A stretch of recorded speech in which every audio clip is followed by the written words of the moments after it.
This is Brunei Darussalam, a country with one of the highest standards of living and a GDP per capita, by purchasing power parity higher than that of the United States. The global financial crisis passed it by, and it has achieved this level of stability and development while maintaining the pristine rainforest and the cultural and religious traditions that are so important. But all this relies on one thing: the country's reserves of oil and gas. This sector makes up some 90% of total exports and over 50% of GDP, but production is on the decline. The oil and gas industry has been the linchpin of Brunei's economy for the past 80 years, but the availability of cheap, easily exploitable reserves of oil and gas, as in much of the world, is becoming scarce, and as such there is a push to diversify into areas such as Islamic finance and ICT. However, this shift will take time. With the price of oil well over $100 a barrel, it is still profitable to exploit some of the marginal prospects found in the waters around Brunei. But this leaves the country vulnerable to energy price drops, such as those seen in the aftermath of the 2008 financial crash. Faced with this predicament, the nation's draft energy white paper, formulated in 2011, set out prudent strategies to encourage more participation of local companies in the energy sector. The government is looking to keep more of the money earned from oil and gas in Brunei with local Bruneian companies, rather than see revenue earned from oil and gas production go to foreign-based service providers and contractors. In addition to this, the government aims to expand the downstream sector to boost local employment, adding value to the hydrocarbons before they leave Brunei for export, and to ensure that the country can continue to be a major regional player in energy production long after oil and gas production rates start to wane. 2011 and 12 saw a spate in major investments in petrochemicals and new refining capacity in Brunei as part of a long-term strategic plan to create downstream sectors that can rival countries in the region. The Energy White Paper is designed to be a strategic roadmap towards long-term security and economic prosperity. It calls for the creation of a healthy environment for the national energy industry that will be complement the country vision of 2035. Brunei is very fortunate in that it has very large reserves of oil and gas, and it's used these for development projects instead of logging its own forest. In Sarawak and Sabah, even though they're quite well off in oil and gas, they've logged their forests quite extensively and converted a lot of that forest to oil palm. If you look at the maps on Google Earth of the Sarawak-Brunei border, you'll see that the palm oil plantations and the logging goes right up to the Brunei border. So effectively, Brunei has acted as a wildlife preserve and reservoir for wildlife that's fled from Sarawak into Brunei as the Sarawak forest has been destroyed. So this emphasizes the importance of Brunei's forests for the wildlife of Borneo as a whole. They're not just preserving their own wildlife, they're preserving the wildlife of Sarawak and Sabah as well. Although the public sector is the main employer of citizens and residents, it can no longer adequately absorb the growing number of young people wishing to enter the workforce each year. Despite Brunei's oil and gas sector generating most of its revenue, it only utilizes 3% of the local workforce. In respects of fulfilling the number of manpower required by Vision 2035, especially in the area of oil and gas, UBD, for example, is offering multidisciplinary broad-based undergraduate and graduate programs in energy studies and petroleum geoscience. ITB has been offering programs in engineering, that is petroleum and chemical engineering, and next year we are exploring the possibility of including processing engineering. Local participation is very, very important in the oil and gas service sector, primarily because it's a local industry and we need our locals to be involved, and we need to build up our locals. Okay, we have a good pool of people which we need to train, and of course we need all the necessary expertise and the knowledge in place and grow from there. The international player, a lot of them welcome LBDs. A lot of them were saying that this should have been done ages ago. So this is the one thing that we welcome, the big player in this business. But they must also understand the need to develop local business. This is nothing new. You go all over the world, those people who have oil and gas, everybody is developing their local business capability. In our case, we have new industry area like Pulau Muara Besar and also Bukit Panggal industrial area. All these places is designed to welcome the international player in oil and gas. And there's various other incentives by the Ministry of Finance in terms of taxes that make Brunei an attraction for investment in oil and gas services industries. Energy conservation is a global concern, and it is an urgent matter for Brunei, which has one of the highest carbon footprints in the world in terms of emissions on a per capita basis. In order to reduce these levels, it is crucial that energy saving becomes a lifestyle choice for a sustainable future.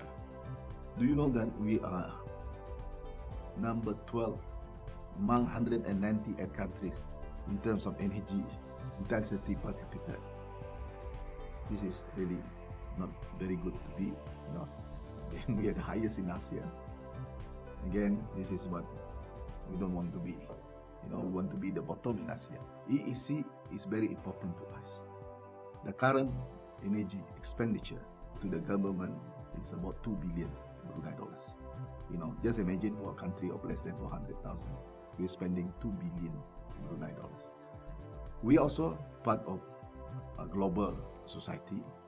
We are committed to APEC. APEC requires us to make sure that our energy intensity is reduced by 45% by the year 2035.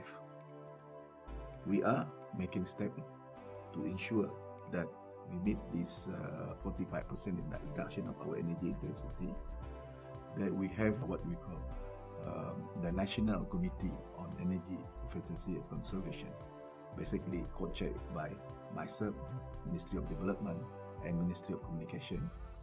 And we are basically looking at various initiatives to reduce our energy intensity and thus to make it possible for us to achieve the goal of 45% reduction of energy intensity by 2035.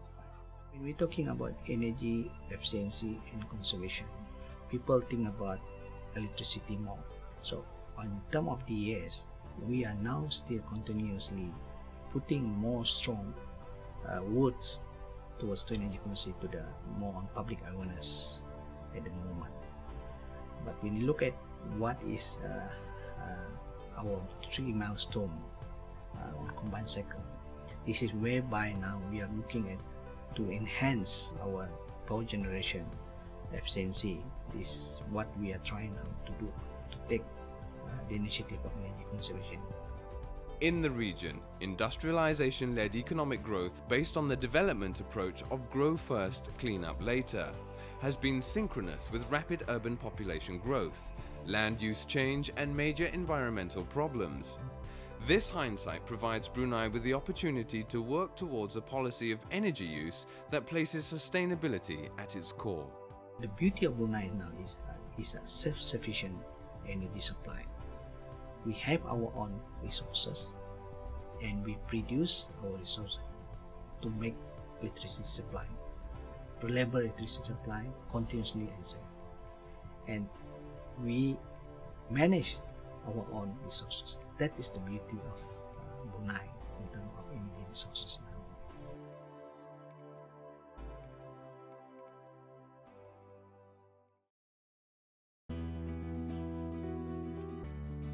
The country has drawn up a plan for the future, an economic vision that aims to diversify the economy away from oil and gas.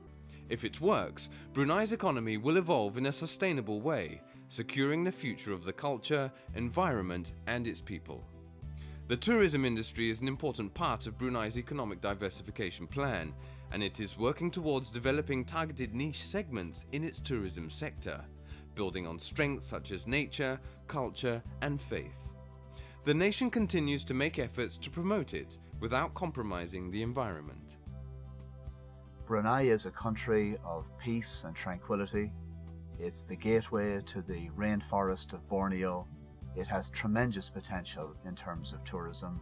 I would invite all of our friends across the Asian region to come and visit the country. Also for business, this is a country of high technology with a very young, dynamic, well-educated workforce. Borneo, along with the Amazon, is considered home to some of the oldest rainforests in the world, and is one of the reasons that tourism in Brunei has been identified as an economic cluster that has great potential. Brunei has the opportunity to develop its ecotourism base through genuine initiatives and at the same time utilize and promote local expertise and practices. I would say the pièce de résistance would be to go into the jungle. I've done it a couple of times and it truly is remarkable. You take a bus to a boat and then you take quite a big boat, well, about 20 people, and you got the Brunei River and you go through the mangrove swamps, and then you get into the jungle, and then you have to get off that medium-sized boat onto, in Thailand you call it the long tail boat, you know, a long boat that sits up in the water, and there's about, I think, 6 of you can get in that. And depending on how high the water is, they whisk you up to Temburong, which is right in the jungle. There's a couple of resorts there, and I say resorts, they're very comfortable, they're very, very, very nice, but they're not great big splashy events. They fit into the jungle. Stay there overnight, you have a bite to eat, get up in the morning before the sun rises, and work your way through the jungle at night, and you hear the sounds of the cricket and the various animals. It's a bit scary, but it's people always there to look after you, and it's a unique experience. And then you get to the top. It's about a 40-minute hike. You get there, and it's sunrise, and then you go up this canopy, which is made from like a scaffolding, and it's a little bit scary. If you're not good with heights, you need to get yourself ready for this. But you go up, I would say it's probably about 80 feet, and now you're above the top of the trees, and it's unbelievable. You come down again, and then you stop worrying about what's going ahead of you, and then you begin to see more of what's going on in the jungle. It's truly unique. Then you come back down to the resort, you take the boats back, and on the way up in the boats, you know, you may see crocodiles, you absolutely will see river birds. So it's absolutely special experience. And I would honestly say that would be the highlight of coming to Brunei. But then another thing to see is the Kampong Ayah, which is a village on stilts. It's on the water, Brunei River, and it's really quite amazing. It's a very large part of Brunei's capital city. Brunei faces a challenge that is a rarity in Asia, a small population. How can a country with a population of less than 500,000 people provide the manpower for the coming economic revolution? Luckily, the government has been investing heavily in education. The information and communication technology sector is one of the knowledge-based sectors that has been identified by the government as a potential catalyst for economic diversification. This is an opportunity where a small, highly skilled workforce can generate maximum returns. My vision is that Brunei should take advantage of their politically stable, the location they're in, and also the higher literacy in Brunei. And this is where I believe that with the development of ICT industry in Brunei, which can contribute at least 3% of GDP in the next 5 years. The ICT sector plays a central part in Brunei's development strategy, and there are high hopes that the technology sector will promote economic activity, taking the industry and workforce in new directions. ICT plays a very important role in the diversification of Brunei's economy away from oil and gas and towards the Wawasan 2035 vision.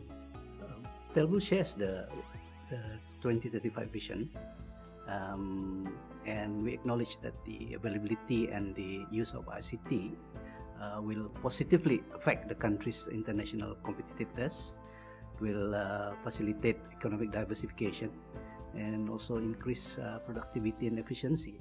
Information technology is a crucial part of any organization, and business continuity relies on constant access to data provided by business systems. The growing demand of IT continuity has led to the need of off-site data centers to protect data from natural disasters, power failures, and fire. Brunei sees this demand as an opportunity. So I think Brunei is an ideal place for data center deployments, either primary, secondary, or certainly for disaster recovery. Brunei has a lot of things going for it. If you look at data centers, two of the biggest cost items is real estate and power. So Brunei, both real estate and power, relative to the rest of the region or relative to the world, is very cheap. With the increased uptake for cloud computing, superfast internet is needed to stay in front of the curve and remain regionally competitive. So ensuring business and consumers have access to highly developed ICT and high-capacity broadband networks is the key element in the aim to transform the nation into knowledge-based economy. ICT becomes a necessity in facilitating existing and new ways of doing business, creating new or secondary industry of integrated ICT services. The upgrade from copper to fiber is a key part of our continuous effort to embrace new and the state-of-the-art technologies, as well as to align with the government's broadband strategic plan roadmap. The FTTH high-speed fixed broadband and the LTE mobile broadband will enable us to accommodate high bandwidth demand and thereby providing quality contents and over-the-top services such as IPTV, online interactivity, social media, etc., over the high-speed network access. The drive to upgrade networks will increase capacity, but why? Brunei is one of the leading companies in terms of social media and social networking penetration in terms of per capita. So we are spending a lot of our capital expenditure budget on the latest and greatest technologies. For example, we are moving towards from 3G towards LTE, long-term evolution, and 4G on the mobile side. On the social networking side, we are actually combining online games, mobile games, with social networking and social media. Brunei, as some of you may know, is the leading country per capita in terms of social networking and social media, and DST plays a big role in that as well. For a bright and prosperous future, Brunei Darussalam must adapt to change, and all that this entails by way of ambition, innovation, and courageous planning. There is an urgent need for the economy and its people to be competitive, productive, and innovative if they are to adapt to today's rapidly changing global economic climate. The Brunei government realizes that ICT is a significant sector providing these opportunities.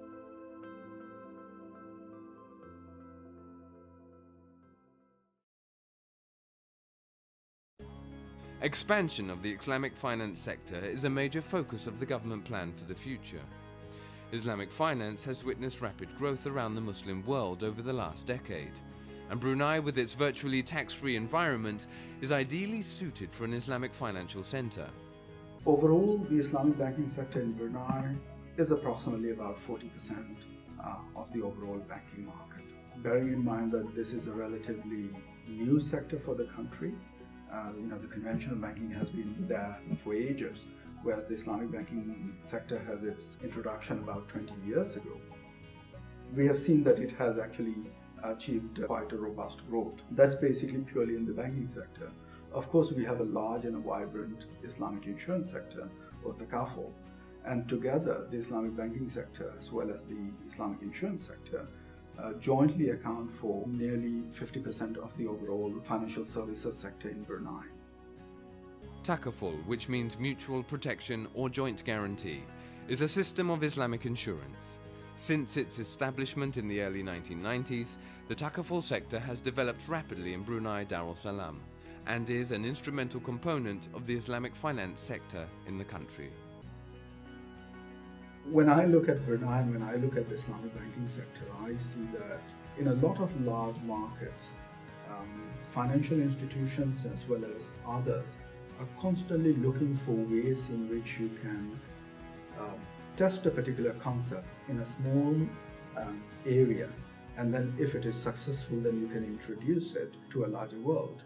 Brunei exactly meets that requirement. As a country, we are relatively small with a small population, and therefore it is an ideal testing ground for new products and services. And based on the success of some of these products and services and new technology, that these products can then subsequently be introduced to larger markets based on the success. Or sometimes they will not always be successes, there will be some failures, and therefore what are the lessons that can be learned when such products are basically introduced in a larger market. Brunei is actually aware that financial success is dependent on ventures beyond the nation, and therefore has strategies for regional trade as well as further afield. So far, we have spoken to our potential partners in the Republic of Kazakhstan and Turkey, and they have shown their interest and trust in our management of the kaful and products. And so they are very interested in working with us. So that will enable us to grow our business overseas. It's in line with His Majesty's aspirations to go globally in order to improve our growth and development of the Kapur Brunei Darussalam. Brunei Darussalam's strategic plan capitalizes on the nation's past to ensure a sustainable future. The reluctance to compromise heritage or identity has helped to preserve biodiversity and local character. With the culture and environment still intact, Brunei's holistic fiscal policy aims to generate a progressive economy in a global financial climate plagued by recession and debt. Well, Brunei is a country of great contrast, which provides great opportunity. At one level, this is a great oasis of peace and tranquility in an otherwise very chaotic world these days. So for people around the region and internationally who are looking for a different travel experience, Brunei is definitely the place to come. But also for business. This is a country of high technology where the government is investing in high technology. The quality of the workforce is excellent. So we believe there are increasing opportunities both for business and tourism in Brunei. In the middle of this rapidly developing region, Brunei is attempting to navigate environmental protection, social harmony, and economic buoyancy. The government's plan for the future is to aim for a diversified economy that offers Brunei the vital hope to preserve and protect its heritage while maintaining economic growth. Brunei Darussalam is a small country packed with hidden opportunities.